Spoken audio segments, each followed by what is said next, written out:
Welcome to Two Taps and Friends. Grab your favorite drink, get comfy, and let's dive into another episode of Two Taps and Friends. Good afternoon, everybody. Welcome back to Two Taps and Friends. Glad to see all my viewers back. I have my two special colleagues, some of my best friends, fellow trial lawyers, trial partners, back on to talk a little bit of, funny stories. Today we want Larry Schweiker, first of all, say hello. People. Michael Dye. And we want to start off talking about today, what we wanted to talk about was judges, because this was a topic that we kind of danced around, and, we're not going to name names. We're going to stay safe here. Can we put the disclaimer out now? I don't think we should. Disclaimers, we're not All going to name names. stories that you're about to hear are about fictional people. Fictional people. None of them exist, right? If they resemble anybody you know, it's completely coincidence. Exactly. So, no, I mean, it's a big factor in court. It's a big factor whether you're going to court, whether you're the lawyer. It's always the game changer, So first off, we're going to start off with what's your opinion on what makes a good judge? It's interesting that you're doing this today, because I had a revelation 2 days ago. I was on Zoom. It's interesting. It's kind of fits right in. And so I had a very quick story. This judge, I won't say which jurisdiction, I'm on Zoom. She's doing the cases in front of her first. We know she's a female already. We already screwed this up. We narrowed it down. Okay. She identifies as a judge, so we don't know. So then a prosecutor gets on Zoom and says, "Judge, can I call this case?" And she calls it. Then there's a dead down time. So I said, "Judge, may I call a case?" And counsel, yes, of course, call it out. You don't have to ask. What? I'm like, okay, that's not the way the rest of the world does this. And then when I logged off, and she really didn't get angry. I guess, I never been in front of her before. But I came to the realization that these judges have not seen the inside of a courtroom since either they were a prosecutor or a private lawyer, which could be 10, 20 years ago. They have no idea what, as attorneys, we have to deal with every day, how other judges handle it. 99 out of 100 judges would have lost their crap if I said, "Judge, can I call a case?" "No, you wait till I call it," and then they'll mute me, knock me off, and everything. So she gets upset that I didn't just call it out, because her system's different. But the point I'm making is no one else knows anybody else's system. Right. They don't sit around and talk about this. They don't have meetings where they're like, "Oh, how do you do it? How do I do it?" There's no courses. So they don't get what we're hearing in other courtrooms. So that's probably why we have issues with judges, I'm saying. Right. That's probably why we don't come across it. Right. I think, and that goes to what makes a judge good. If I had to answer that, it would be, first of all, a well-balanced emotionally, a balanced judge, right? Which, I believe it or not, it's not very common. Right? It's it's so uncommon. But if you have that, those judges, a lot of things fall under that. Then all of a sudden, they're willing to learn and find out how other judges do things. They want to make things go as smoothly as possible. And polite, just polite. Judges that are polite to the litigants. Don't be a dick. Exactly. Don't be a dick. It's kind of simple, but it's crazy. Be polite to litigants. Be polite to. There's a way to do the job. And what's frustrating for us as lawyers, we've been doing this for 20-some odd years, some of us more. You see the way that it's supposed to be done, or a good way for it to be done, and when you watch these judges butcher it, it's hard, man. It's hard. And the longer I do it, I sit there. And I have the worst poker face, as you all know, in the world. Literally, when I get stressed or when I get pissed, everybody knows. I'm sitting there making faces. I'm nodding my head. I'm getting a lot of trouble here. You know what I mean? And it's hard to sit. It's hard to sit back. The famous line. I won't say the judge. "Mr. Schweiker, let the record reflect. I see you rolling your eyes." Yeah. Yes, Judge, I am rolling my eyes. I can't believe what I'm hearing. Let the record reflect. You're rolling your eyes. You know how many times I've had judges say, "Danny, you want to say something? I see you. You're literally shaking." I'm doing the head nod and this. Well, entire profession is based on speaking out and speaking on behalf of people. When you can't do that, and your body language just takes over. Right. You've got in trouble on Zoom before. Oh my God! Remember? Are we talking about the almond butter? That's one of them. Yes, that was the same incident. Yeah, you were getting upset about something and you couldn't sit still. Well, let me just context. Here we go. So it was a case where we were it spanned over multiple counties. We started in Palm Beach, we ended in Broward, And literally, we got in front of a Well, judge. we moved the case from Palm Beach to Broward because it was a Broward case. And the Broward judge was so happy that he got this extra case now. Yeah. Palm Beach judge was like, fine, I'll sign off She on that. sent it Send right over to out of Broward. recorded. She's like, I like what Danny's idea to send it. I'm like, I see you had this sent over from Palm Beach. Thank you, guys. right. And then we got a judge who is friends of ours, right? We colleagues, but he's very tempered on the bench, and he's very smart. He deals with a lot of idiots all day. He That's does, the right. problem. And he's This is a very extenuating smart. court, Got nothing. family court. Really like the guy. He's a good judge, but he's very temperamental. For the temperamental Listen, part, he's not the best. Opposing at that. counsel was a nut job. And, oh my God! And he dealt with that very well. That lawyer was Okay? probably the craziest, one of the craziest lawyers we've And ever she just dealt missed a lot of, the rules. So she with. A lot of human rules, like literally. and he was very. I would not have handled it as well as he did dealing with her. Well, he handled it by yelling at the normal guys. Sometimes when you have the crazy person in the room, you yell at the not crazy people because it's easier. Yeah. And this was this hearing that we were doing really wasn't what we were just there observing for this because it was the family lawyer we were working with on this case. It was his lead, so he was supposed to be talking. So we're just there. Oh, that's right. We've been on court for hours now. It was lunchtime. I'm on Zoom. And I remember, I'm sitting there, eating almond butter, kind of, and I can't help it. I'm making faces and, rolling my eyes because the lawyer was so annoying on the other side that I was fed up with her. And at some point, the judge literally, headbutts the screen and goes, "Mr. Rosenberg," and he comes up. He's like, "If you make one more head nod, you're out of here. And stop eating almond butter on the Zoom." And I'm like, "Stop eating peanut butter." And I go, "It's almond butter, Judge." He goes, "It doesn't matter," He had a list when he eventually recuses himself off the case, and he has a list of all the crap that we did. Oh. There's been almond butter in this case. There's been F-bombs. Mr. And I didn't drop Schweiker's that cursing, I did not drop an F-bomb. You did. I do it all the time. Yeah. I did not. He helped me after school after that. He made Because me I will remain. see you after the hearing. I'm like, After "Oh, the whole God." doc, I had to wait around. He goes, you dropped an F-bomb. I go, and we'll make the record clear right now. We both went on Zoom. I was laughing my ass off because he was losing his shit. And I think my comment was, "Oh my God, he's losing his shit. It's only Tuesday." I said, "This is going to be a long week for him." Oh my God. And I know he didn't hear that. So if he heard that, I would have been in more trouble possibly. But he said I dropped an F-bomb. I don't think I did. Maybe I did. So I got held in. I was worried about hearing the other stuff I said. So anyway, they had a whole list of all this stuff. He goes, "I'm recusing myself from this case. There's been almond butter, F-bombs, glares, eye roll, everything else." They had a whole list. And I said, "Okay." And it literally, it goes off on Larry and I, and then Larry calls me afterwards to kind of talk shit about what the judge just did, right? And he's like, "Can you believe this?" Blah, blah, blah. I'm like, "Dude, first, are you on Zoom still?" That's all we need is to get caught talking shit about the guy now too. And I mean, but listen, when a judge has that, it's not even his fault. With that case, it wasn't his fault. No. When the judge has a demeanor like that, it heightens the temperature in the room. Everybody's on guard. Everybody's ready to be a smartass. It changes. When we go in another judge, say, I don't want to name names, Don't. but I'm trying not to, but a calm, really nice judge. Everybody's on their best behavior. Everybody's in a different Well, respect stance. demands respect. That's the problem. You Right. get that. I mean, I always said, people say, what would make you a good judge if you were to be a judge? I said, well, my analogy is, if I was to be a teacher, I'd be a really good teacher. Because I went to school for 20 freaking years. I've seen every kind of teacher there was. Good teachers, bad teachers, the ones that learn, ones that get away with it, the ones that do nothing. Same thing with lawyers after 30 years. You've seen good judges. You learn from judges that this is the way to handle that. This is an efficient docket. This is the way to move it along. This is the way not to handle it. This is not a way to say something stupid. There's a retired judge when I was a public defender.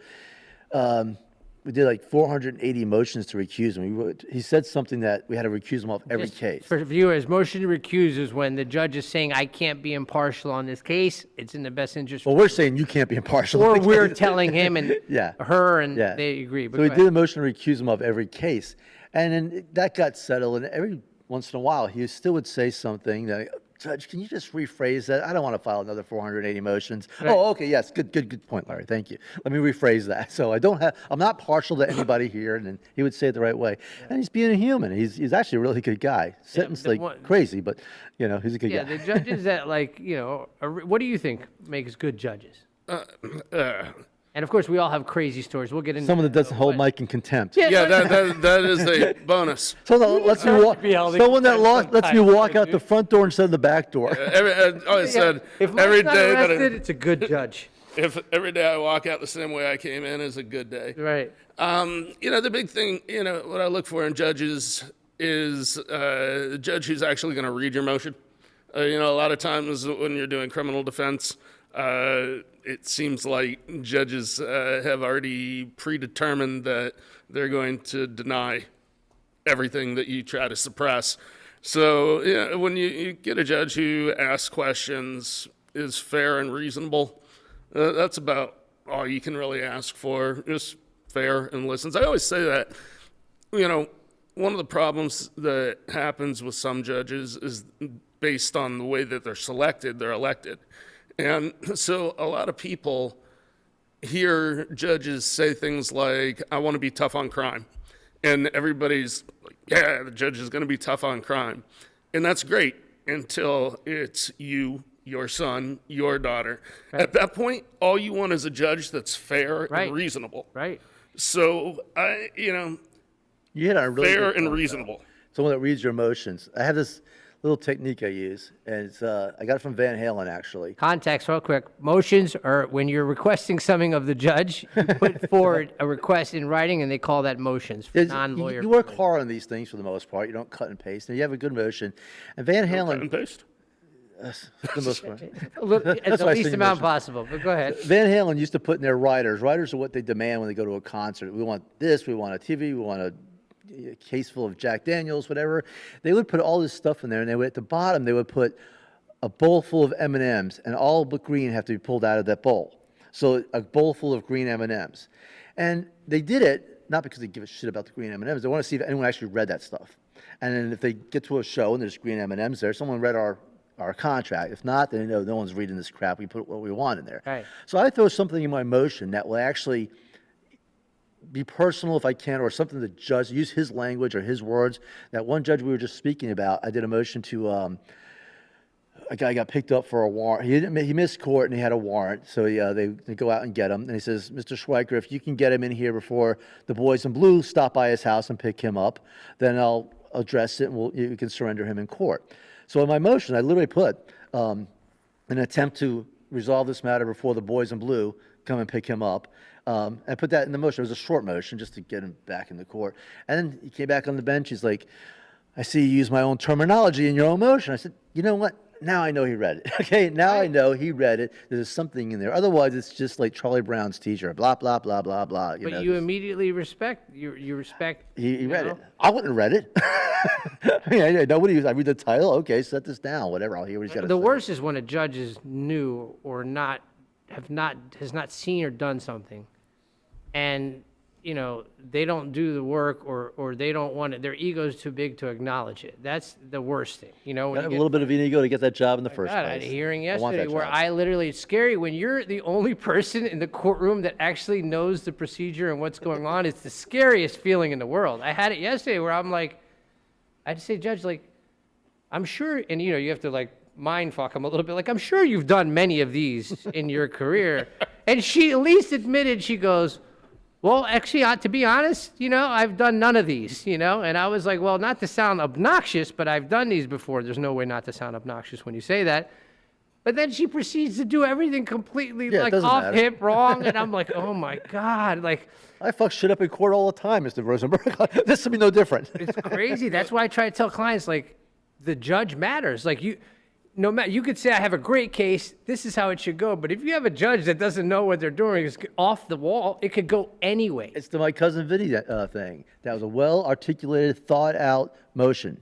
Denied. Yeah, denied. Literally. One of the worst things that happens, and worst, but I think that might be a little strong, is that not every judge has experience in every area of law. So when they get assigned to divisions, you have a judge who's, and this is just a hypothetical here, a judge that's practiced family law for 20 years and then is now in circuit criminal. That judge might not know anything about criminal law. So certain things that we just take as given, like, the extent of a Terry stop or something of that nature, that judge might not know it. Crazy. So, Well, one may say that it's your job to educate a judge. Yeah, but some of them don't want to be educated. Well, that's the problem. that's a That's good what problem, I yes. think would be the scariest thing to the public, is that these judges get moved from field to field, like it's nothing. Like, Well, that's would how you it ever should be be, though. put on a job with no experience? You didn't run to be elected as a criminal judge. You ran to be a judge. I understand, but you should at least have some kind of a period where Learn you it. have to learn, right? Okay, figure it out. Learn it. Go on, in criminal, you're dealing with people's lives. You make little mistakes like Family, that. you're dealing with people taking their kids away. Kids and money. I mean, there's no real place that's safe as a judge if you're going to just be doing and making blatant mistakes. Well, you your know? job is to run the courtroom and call balls and strikes. That's your job, okay? But they overstep. Right. I mean, we had a discussion about jury selection on one of the other podcasts we did. And the worst thing for either a prosecutor or a defense lawyer in a criminal case is that the judge wants to steal your thunder. He's not doing it on purpose. They just miss doing this, or they just feel irrelevant. They want to be the main person in the room. That's their ego talking. So they start doing your voir dire material and taking away from you. And that's a problem because now it's coming from him. Now, you could skip over that part and sit down faster, or you can throw it in their face. Hey, I'm going to talk about something the judge said, beyond a reasonable doubt. He pointed that out. I'll say it 4 or 5 times. And the prosecutor the judge, just because you said it doesn't mean, I go, then you shouldn't say it, Judge. I don't know what to tell you. Right. Okay? Let me do that. Let her do that, or him do that. Just, if you're going to talk and you're going to do this because you just can't be quiet, which I don't say, then I'm going to shove it in your face. I'm going to bring it up. The most dangerous thing is the ego. And listen, to an extent, I guess you have to have some kind of a little bit of an ego, like to be able, I don't say bad way, like if you want to be a judge, like you have to be confident that you're willing to make decisions. But when the ego's out of control, it's super dangerous, especially when they don't know what they're doing. For example, what was the one rapper that they threw the lawyer in jail in Atlanta? Who was that? Who was the rapper? You know what I'm talking about? Young Thug? Young Thug. There you go. Young Thug. Did you watch that, Judge? Yeah. It was the wildest thing. It was out of control. It was, that guy he was borderline should have been arrested. Like, that's how bad he was. But you could tell this guy had been running that courtroom in that area unchecked and literally was violating every rule. So just a quick synopsis, there was a witness that was supposed to testify against Young Thug and all these guys about this murder, right? And the witness was in jail. And at some point, the witness decides, I'm not testifying. I don't want to have anything to do with this. So the prosecutor calls a meeting with the judge, doesn't let the defense attorney know about this. We all know, for laymen, you're not allowed to, the judge is not allowed to communicate with a defendant without both sides being present. It's like that on any case. He was communicating with the other attorney without the defense attorney present. They brought the witness in and the attorney in his chambers, didn't tell the defense witness, and literally started threatening that witness that he has to testify. The judge did. Yeah. So the defense attorney gets wind from it somehow, right? And immediately calls an emergency hearing, goes in front of the judge and politely says, Judge, I'm a little troubled here. From what I'm understanding is this witness doesn't want to testify. And there was an in chambers, which means in the judge's office, which is also highly inappropriate, meeting. It's called ex parte communication. It's the big no-no for judges, right? And literally saying that you were threatening him. And the judge is such an ego. He's like, how did you find out about this? And he's like, well, what does that matter? Forget the fact that I screwed up as a Forget judge. the fact that I'm doing the most inappropriate thing possible. Literally, that's how much of an ego. How did you find out? He goes, I can't. He goes, I didn't, Judge, so you just said so. Exactly. He goes, Judge, I don't need to tell you that. Yes, you do. You have 2 minutes to tell me. He's like, well, I can't tell you. I think it's attorney-client privilege too. Like, it might be some communication you heard from his client. You better tell me right now. Like, it's Should have blamed the prosecutor. literally, it's Prosecutor told me. it's almost like you catch your kid doing something wrong. He's like, how did you catch me? I want to find out how you caught me. And literally held the guy in contempt. He held the lawyer in contempt of court, brings the deputies to like arrest him. Well, in his defense, there is some issues of impeding justice or something like that. There's Obstruction of obstruction of justice. Yeah, there's I not as understand a if you're judge, swaying the witness, right? not as a judge, but there's. I could see where the judge needs to know that information. It was out of control, Larry. If you were watching this, you would have I believe through that, the too. roof. And the entire bar, the defense bar, all the rest of the defense attorneys were there to show up. They showed up to fight the guy because he was out of control. And then the defense lawyer does the most gangster thing I've ever heard. You remember what he said? When he said, "Yeah, could you put me in jail with my client?" He goes, listen, Judge, if you're taking me to jail, could you put me in a cell with my client so we could prepare for trial? I'm like, oh, my God. That's perfect. Dude, but what an ego on the guy. Well, that's it. And then everybody was like, you got to remove yourself. Yeah. Like, the He judge, finally did. but he wouldn't forever. An appeals court had to order him and say, listen, you got to remove. Appeals court is a higher court than I've seen judges. this Judges, you know. many times when judges go off the reservation. The trick is to try and get them to take a break or something. They'll go and call somebody else. They'll go and call a judge friend, someone that wasn't in the middle. Is hey, Am you I know screwing what? this up? Get the fuck out of there. End it. Stop the hearing. Whatever. Yeah, you're off the reservation. You're off the But res. until you get them to do that, they're just in full-on mode. They're going forward with this, and they're just gonna take as many bodies as they can with them. So. Right. So, I mean, so moving along to like some of the funniest judge stories that I can think of. I'm trying to think of, like, I think we talk about funny judge stories as best as we can right now that we can remember. Your secretary's calling me, by the way. But one of the, yeah, well, that'll happen. So, some of the funniest things happen with judges that take themselves like the most serious. You know, like I remember I just had a hearing not long ago about a judge who was one of these guys that was super strict about what you're wearing, your demeanor, you know, that kind of thing. Really like, and after you've been doing it for a while, like there's respect for the courtroom and decorum. There's respect for the courtroom and decorum, but like, you know, some judges take themselves way too seriously, right? So, You should have respect for the courtroom. I agree. So I'm on Zoom, and I know this guy's like super, super serious, right? So I'm on the Zoom, and he's like, Mr. Rosenberg, and he's all there, he's real serious. And in the middle of the Zoom, my text goes off, and my text is Chewbacca, right? So in the middle of the hearing, you hear,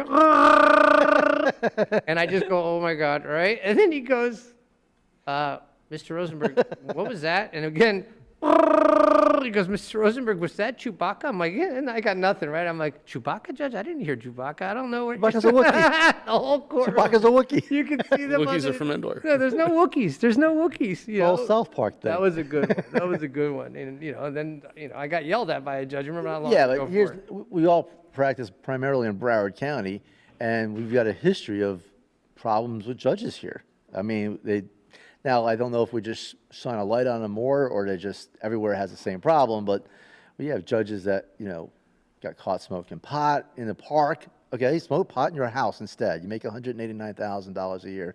Go in your house and smoke pot. You know, yeah. That's like the least of the things that they've been Exactly, caught yeah. of in this county. DUIs, you have, and DUIs say, I'm a judge, let me go. Okay. Oh, yeah. Having practiced in other areas, it's just as bad in other areas. For some odd reason, in Broward County, it just seems to get magnified. Well, yeah, it's a snowball. Well, there's effect. I some mean, you crazy do a stories list. coming out of Broward County. Yeah, but I've got equally crazy stories out of other jurisdictions. Yeah, what was the one judge with the penis pump? Remember that? Oh, God. Well, we don't want to yeah. get too far into that. I forgot what I mean, the one judge. But they You using a heard it going penis like- pump in court? Yeah. Yeah, they heard like the pressure getting released on it and everything. God. It was ridiculous. There's one judge who was hopped up on Ambien, crashes her car, doesn't stop. So yeah, leaving the scene of an accident with, you know, injuries and property damage. Makes her way to the courthouse, judge parking lot, and they arrest her there. 10 minutes later, she would have been on the bench ruling on somebody's life. That's the problem we have. I mean, they don't get that. And the funniest part of that story was You sold the Ambience? Jesus Christ.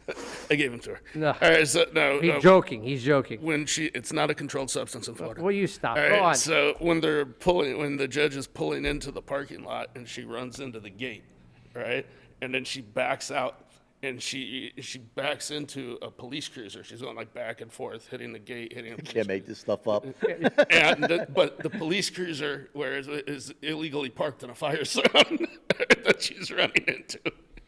My God. Yeah, I mean, it's the gambit is wide. Like you have very good judges and you have like, and not to say these people are bad judges when they're on the bench, but they all are humans. You know what I mean? But that's what I'm saying. It's such a huge factor. Like when I'm evaluating a case, you look at the case, you look at the people involved. If it's criminal, you're looking at the prosecutor involved. You're looking at the county that's involved. But the judge, You're like, oh, you're sunk. You're like, no, not necessarily sunk, but dude, we got a big uphill battle. Hey, we got a here, good man. judge here. You're in good shape. Oh, you but know. it's good. I love this client. Like, I looked at the law. This is straightforward. I'm like, yeah, the law. Well, you're the only one. You The judge is not looking at like it. you're clearly not in front of the judge. The law is irrelevant in front of this judge, you know? It has nothing to do with the. Yeah. But Right. what's It's like family law in general, where it's like the my rules God. of evidence don't apply, the law doesn't God. apply. Yesterday- The attorneys just get in there and, yesterday in this hearing, there were so many objections that I couldn't name enough. You know, like I objected yesterday, the judge is like, what's your objection? I'm like, well, take a pick. I'm like, I think that this guy just violated everything there is to violate. And she's like, she doesn't. You know, if the judge doesn't know, you know what they say? Noted, overruled. That's what they say, and that's it. What are you going to do? You can object, you can lay what they call laying a record and then appeal it, but that'll take months, it'll take years. Sometimes the clients most times aren't going to pay for that. So I would love they to get go away to with it. this judge college. Every judge has to go to this judge college and see what they teach them. Okay.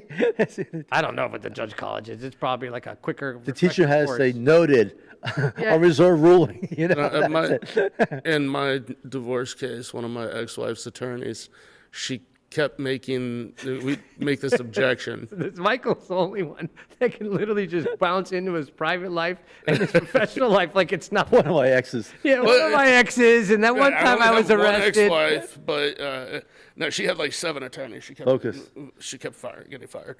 But this one attorney, just whenever the objection was hearsay, she would just go, effect on the listener. Effect on the listener. It was the same. Her response was the same every time, and there's like She just had one. She memorized one, and exactly. she was going with it. Her You know, go-to. Thank God that was on the That's bar. like hearsay, hearsay. Effect on the listener. Yeah, And I'm effect on the like- listener. I got that one right on the bar. At one point, I'm like, Jesus Christ, you know, there's 23 other exceptions. Can't you think of one? Nope. Okay. This one works for me. The judge just waves me off. It's just like, you know. That's what, you know what, like one of my business partner, he does civil, but like the civil guys don't see trials as much as we do, or bench trials or hearings as much actually. And like, you want to over prepare. And look, being prepared is important for anything you do, right? But like, once you get in there, it can turn into a quick shit show. Most times does turn into a shit show, and you got to be like, listening. You can't be so in your notes that you can't even hear what's Someone's going supposed on. to control that. Maybe the guy that sits up high in that robe should be like Or the controlling girl. it. You're very sexist. You always go to guy. Yeah, you're Like, there's misogynist. just as many women judges, Larry. You know, I'm old, joking, that's why. Joking. no. Okay. I watch Very too much TV. misogynistic. Life imitates art all the time. And the movie Injustice for All is constantly being played out in our professions. Yeah, the crazy judge trying to kill himself in his chambers, and he's ruling on people's lives. He's having lunch on the balcony, on the windowsill, and then lawyers doing, and the one judge off having sex with prostitutes and getting Al Pacino to represent him and stuff. This is what happens in real life. They didn't have to write that script. They could just hang around Broward County for 6 months. Now, what's the scariest judges that you can think of? And I'm going to start with a story of the scariest judges. And you know who this is, right? This judge, he's passed away. He was a great judge. He was in a wheelchair, and he was a very, very smart judge. And he Best was judge ever. Right.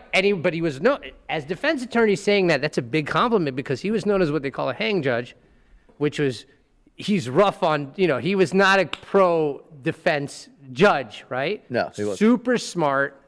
And this was me the first time on one of the first times I'm in court, I'm with Joanna, Yeah. And she was one of my trainers, right? And we go in, and like, we were supposed to be in front of another judge, but that judge was sick. So all of a sudden, this judge was overseeing the docket. You're all ready for this one judge, and then Judge so-and-so You get a taking over. complete, like, Hang on. right?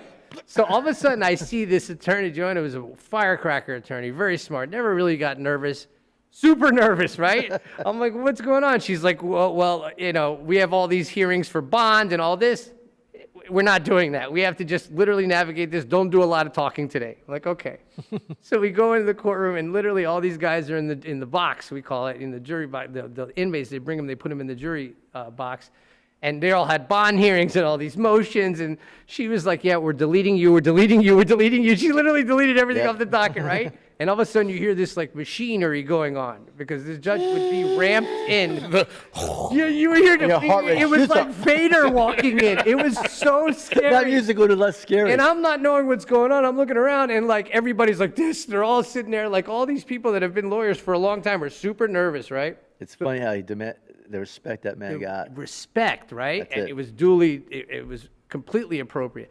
So he comes in, and remember he had these bright blue eyes. He would stare right through you, dude. So he comes in, and everybody's on their P's and Q's, you know, and he's scanning the room, and he doesn't know me. I'm a new intern, right? And he looks at me, and I'm like, oh, God, right? And he goes, he goes to Joanne, he goes, Miss, and she was Miss Walton at the time. He goes, Miss Walton, good morning. She goes, hi, Judge, how are you, right? And then he looks at me, and he goes, and who are you? and I go, I'm out of here. I go, no, I literally go, nobody. I'm nobody, Judge. Don't worry about it. The whole room starts laughing, and he started laughing too. But that dude was so smart. Like, and like, that's what with young lawyers, what I tell people is like, when you walk into a courtroom and you don't know any of the personnel, you don't need to speak for half an hour. Like when I go into other counties, I don't know the judge, don't speak. Yeah. Because you got to get the feel for the judge, the way people are acting towards him, how the decorum is, and we knew when we were in front of him, there's no bullshitting, right? If you had some weak argument, not that we bullshit any, but like a weak we did. argument, not only is it not going to fly, he's going to rip you apart, Yeah. right? Because he was super His smart. sentences were like, Oh, he would hammer you. but they were funny too, because one guy was Not there. for the defendant, it wasn't. The guy is still doing Not for life. the defendant, it wasn't. Yeah, I think this guy might still be in prison, but I'm sure he was, knowing his sentences, he you know? he peed positive when he was on probation, and it was like a second-degree felony, 15 years. And he's like, well, you're on probation. Well, you know marijuana's illegal. Why were you smoking marijuana? And he's like, well, you know, it was my kid's birthday party. This was the one I was there. You were- Remember? Listen. He's like, This was we're crazy. smoking marijuana. So I at a was in child's there. birthday." Michael's in there. No. So we're in there. We were waiting on another case, me and him. We had another case in there. It wasn't our case. It was a public defender case. And this was like a real nervous young public defender. And the guy comes up, and it's a violation of probation. The judge is like, so what's the case here? And he's like, you know, well, judge, and he's talking to the judge. And I'm thinking, why is this lawyer letting this guy talk to the judge? Because, you know, Especially this- he would set you right up if you did that, right? He's like, so tell me what happened here. It's something, a technical violation. Tell me what's going on. There's no new arrests, you know? Can we work this? And I'm like, oh, God, don't let him speak. Don't let him speak. He's like, yeah, Judge, you know, so I was just a little bit, I smoked a little pot at a party. And he's like, oh. And I'm like, oh, he's done, right? Immediately, like, this judge is the wrong judge to say that to, right? And he goes, oh, smoking a little pot, yeah? And he's like, yeah. He goes, you know, and I flew in from out of town. I live in California. He's like, okay. And he's like, yeah. So he goes, what kind of party? He goes, oh, it was my daughter's birthday party. You know, we were just a couple of adults. He goes, oh, you're smoking pot at a children's birthday. I'm like, oh, my God. Like, if this guy could get hung, he would get hung right now, right? So literally, I'm like knocking the public defender on the leg. I'm like, dude, stop this, right?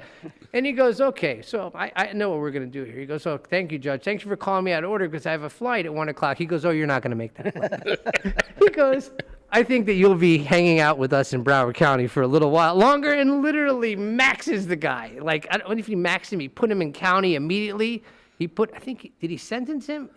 I think he maxed them. He might have maxed the guy. It was wild. I didn't learn a whole lot in college, but one thing I learned in speech class is to know your audience. Oh my God, it's everything. And that's all you need. You know exactly that argument would have flew in front of 10 other judges, not this one. Oh my God, I couldn't believe. A better one. This guy I was sitting in there. I was waiting for my client to come up for sentencing. I'm comfortable. I love that judge. He never did one of my clients. Oh, he liked you, and he liked me. If you were straight up, he liked you, whether or not you were defendant or not, defense attorney or not. A good judge like that makes you rise to that level. I miss him. A better man. lawyer. I miss him. As scared as I was, It makes you a better lawyer. He made you a better lawyer. That's what it is. You know? I'm waiting for my client to come up for sentencing, and this guy he's like, okay, it's a violation of probation again. He's facing like 10 years or something, and he says, you know, okay, you know, why should I reinstate your probation? He's like, well, I have to take care of my children. He says, how many children do you have? The guy says 13. He doesn't even break stride. He goes, 10 years, population control. Oh my As god. the max the dude for population. Oh my control god. purposes. Yeah, but there's stories after stories. I remember, and the funniest part. Remember, there was another judge that was very defense oriented, and they were like best friends. You know what I'm talking about? They were best friends. It was always the joke, like, how are these guys friends? They sit and have lunch together. And the other judge, the defense-oriented guy, would rip you apart. Remember what he would do to you in court? Oh, if you were funnier than him. Yeah, he would always try to be Your funny. joke is funny. My joke is always funnier than his if he's listening. And Exactly, of course. But dry humor from the 60s. but how do you work that? You had to literally go in there and defer, and don't, like, if he joked, just laugh. Marijuana guy would have went fine in that courtroom. Oh my God, I went in there one time with that guy. Like, he was good for defense, but he was known to like ridicule and make fun of you, right? I would file motions, those papers that we file, and ask the judge for certain things. Yeah. And he was very educated. And apparently I wasn't. He said my motions back with corrections, grammatical corrections. In red. Just refile this. I go, what? I go, Judge, that's a quote from the Supreme Court. I can't change that.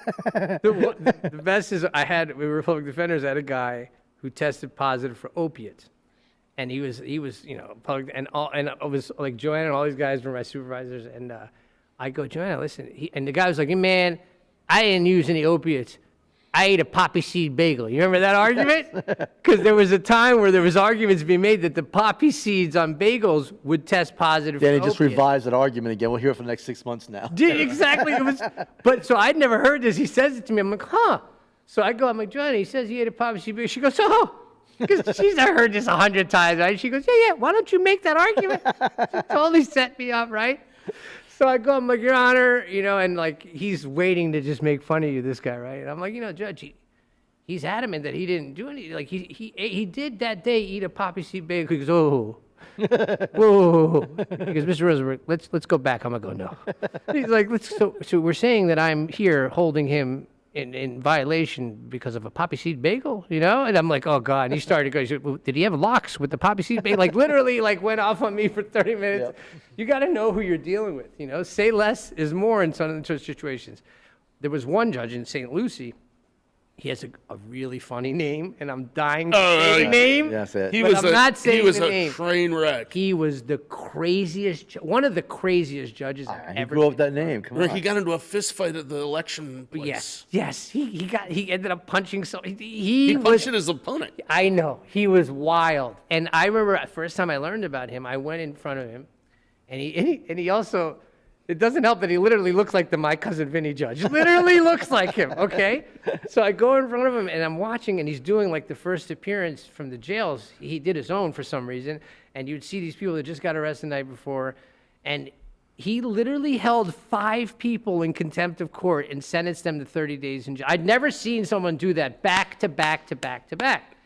So I remember like, well, this guy, so every time I went in there with this mindset, like, I need to get out of here. And I would call you or you, I'd be like, listen, if I don't come out in an hour, you need to search the jail logs. I might be in contempt of court, right? And I remember this one lawyer that we know, I'm not going to name names, went in front of him. Jesus Christ. I get a call. You remember this? I get a call from the defense bar. Because when a lawyer gets in trouble, the bar, there's associations of defense lawyers, we all get together and try to go help the lawyer. Nobody wants to see another lawyer go to jail. So I get the bat signal goes out, right? Blah, blah, blah is in this county in front of this judge, and this judge just held him in contempt and sentenced him to 30 days. We're all going up there to contest it. And I go, well, oh God, what did he say? Like, what did he do? And the story was he goes up there, doesn't know the personnel, doesn't know the judge, walks up to the prosecutor, and he said, listen, I just need an offer on this deal. The prosecutor makes this really, like, jail offer on it was a second-degree misdemeanor. Yeah. Tattooing charge. And the maximum 60 days, prosecutor makes an offer of 30. Right, it's something like that, like a bad jail offer. So he goes, that's ridiculous, blah, blah, blah. He starts going off on a tirade, doesn't know the personnel. And, the prosecutors, when a judge is really strict and harsh and bad, they get strict and harsh and bad because they get away with it, right? Balances so out. He's like, this is ridiculous. You don't know what you're doing. And literally starts, degrading, the guy, berating the guy. And so the prosecutor's like, you know what? You could just plea open to the judge. Feel free. He goes, I will do that. And I'm hearing the story. So he goes up for the judge. He goes, Judge, the state's being ridiculous, blah, blah, blah, and starts berating them to the judge. And the judge's like, He goes, all right, so he makes his case, and the judge says, all right, the maximum 60? Yeah. I'll sentence him to 60 days, right? And he goes, Jesus Christ! And the judge goes, what did you say? And boom, hits him and sentences him to contempt. But that's a clear example of like, no, dude, you don't control. talk. No, but just not knowing he was out of control and not knowing Yeah. that he's out of control. This is a big thing, you know? Yeah, didn't say that in front of, yeah, that's, be surprised. You should know, like, he should have known what's going on when he walked in there. You got to watch where you are. You got to Yeah. watch where you are. I mean, like the other day, we were working on a case. It was a case we worked on together, and you were doing a lot of the hearings, and I had to go in front of the hearing, and you're like, listen, the judge is screaming. He wants to see you now this time too. Oh. And I'm like, I was somewhere where I didn't have a suit, but I had a jacket. So I'm like, all right, I'll jump on. So I jump on with the jacket.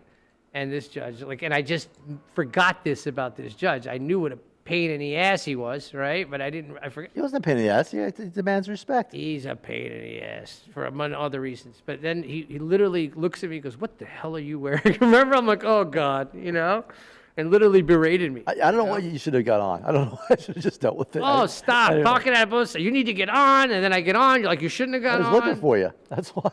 So, Yeah, I mean. Judge, you wanted him here. So Yeah. that judge years ago, when he was a regular judge, now he's retired. I don't know what the hell he's doing there. He lost the election, I thought, but he's still there. Yeah, that's the thing. Like, we talk about Doge and those people that are like waste. I'm not condoning or going against it, but there's a lot of waste in the government. These guys are getting double courthouse. salaries. They're retiring. They're coming back, and they're getting more money. That one judge you spoke about, the really good one, they did an article on him, and it came out. It wasn't a very good article because he had retired, ran again, so he's collecting a full pension, did that twice, and now he's back retired. He's getting 2 pensions at the time and getting a salary. But you can't even knock him because they're I'm all not, doing but, it, but, right? but the reporter did the whole thing. I was in front of him when that came out. He's like, I didn't know she was going to do that about It's a kind of a general rule. Don't talk to reporters. You haven't your entire career. You go, no, I did the first time I did. She does a hatchet job on me. Right. I go, you're okay, Judge. So we should cap this with like what your favorite judges are. Like if you could like tell a story about your favorite judge. And my favorite judge, just off the top, I'll start. There's a judge, and everybody knows who he is. He comes out with this unlit cigar on the bench. He's a former JAG guy. He was like military, and he is one of the funniest judges you could be in front of. You know exactly what I know exactly what you're talking about. And he goes way above, like he says way too much, but he's so comical. He's never really rude. Do you think he's rude? No, Yeah. He's just hysterical. He clowns everybody. He's my favorite it's a judge. matter of fact. Yeah, and when I would, because he's military. The guy His first day on straight the up- bench, I was in his division, and I was a public defender back then. And there's 4 of us in the division, 4 public defenders, and I was late, because I was late kind of every day. That time frame didn't work for me, apparently. And so so he gets there. He's, like he says, a military guy. He says he wants everybody to show up 15 minutes early to talk to the staff and everybody, introduce himself. That wasn't happening. So it's now it's 9 o'clock, and he says, by the way, I met everybody. I thought I had 4 public defenders. And one of my colleagues said, well, it'll be Mr. Schweiker, and he's usually late for things. So I walk in right after. He goes, and here he is now. That's how I met the guy.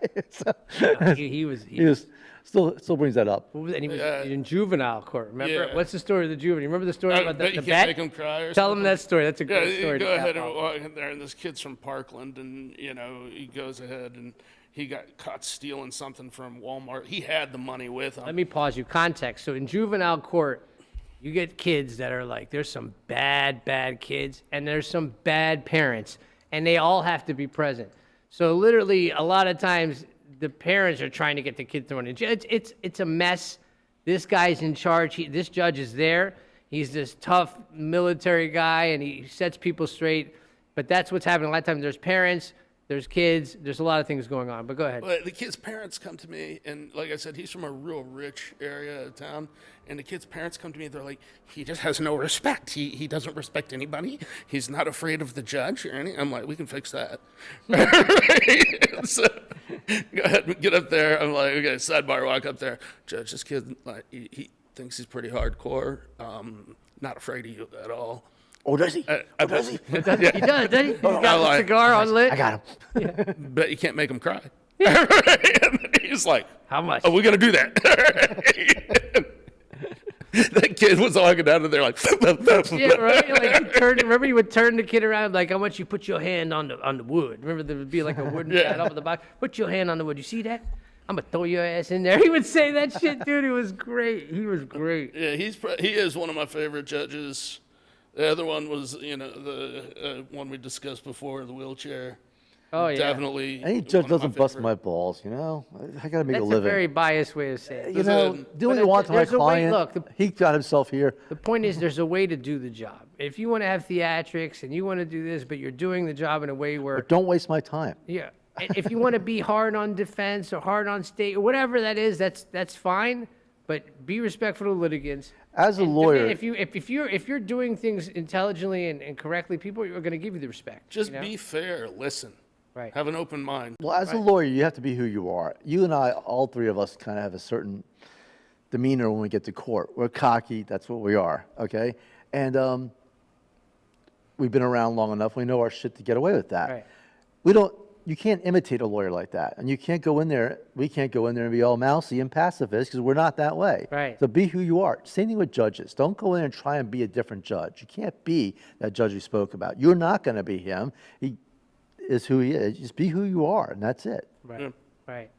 So it's a good place to end off. We'll talk more about judges. I'm sure we'll have more that'll come up, more stories. We did pretty good. I'm sure some of the, we didn't name any names at least, Is there We got anything else through, you wow. want to, we got through. Do you want anything else you're going to want to add on before we go? Can I name some names? No, definitely some names, but we're good. But thank you all. Thank you all for watching again. We'll see you in our next episodes. There'll be more coming, of course. Please like and subscribe to the channel. I'm being told I have to ask you that after every episode. We're on YouTube. We're on YouTube Music. We're on iHeartRadio, Spotify, Apple Podcasts. We're everywhere. Thank you all. Love you all. Cut.